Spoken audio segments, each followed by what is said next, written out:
ఏపీలో రాక్షస పాలన సాగుతుందని ఏపీ మాజీ మంత్రి భూమా అఖిలప్రియ అన్నారు. నంద్యాల జిల్లా దొర్నిపాడు మండలం రామచంద్రాపురానికి అఖిలప్రియ రావడంతో ఆమె సమక్షంలో పలువురు టీడీపీలో చేరారు.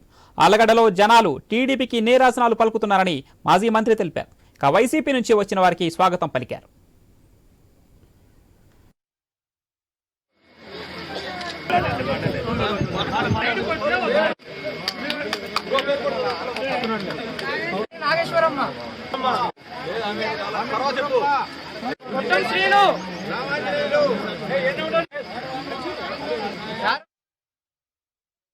చూసుకుంటే ప్రతి ఒక్క మండలంలో ప్రతి ఒక్క గ్రామంలో ఈరోజు వైసీపీని వీడి తెలుగుదేశం పార్టీలోకి చేరికలు పెద్ద స్థాయిలో జరుగుతున్నాయి. పొద్దున సాయంత్రం ఒక పక్కన ప్రచారం చేస్తూనే మరో పక్కన మధ్యాహ్నం టైం దొరికినప్పుడు ఈ విధంగా చేరికలని చేసుకుంటున్నాము. ఈరోజు ఎందుకు ఇంత భారీ స్థాయిలో చేరికలు జరుగుతున్నాయి, ఎందుకు ఇంత పెద్ద స్థాయిలో ఈరోజు వైసీపీని వీడి తెలుగుదేశం పార్టీలోకి వస్తున్నారు అంటే స్పష్టంగా ఈరోజు చంద్రబాబు నాయుడు గారి పరిపాలన, జగన్మోహన్ రెడ్డి గారి పరిపాలన రెండు కూడా పోల్చి ఈ ప్రభుత్వము ఈ వైసీపీ నాయకులు జరిగేది రాక్షస పరిపాలన అని తెలుసుకొని మళ్ళీ చంద్రబాబు నాయుడు గారి హయాంలోనే మనము